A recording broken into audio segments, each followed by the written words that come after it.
So we're out here at a place at Penrith. Their fibre lateral cable from the PCD to the G-Pong unit was ripped out probably by the dog. We've pulled it out. This is it here. They haven't been able to get onto their ISP, so we were recommended to them by another tech.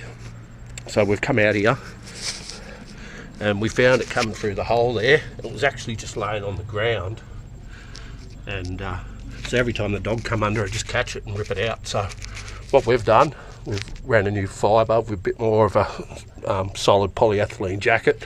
We've put some 20mm up underneath the floorboards, and we've run the fibre through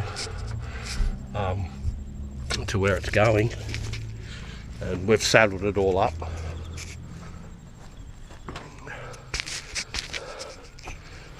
So as you can see, right along the length, and we've just stuck it up. I don't know if you can see that under there, but now it's in conduit, so it'll be a bit more protected.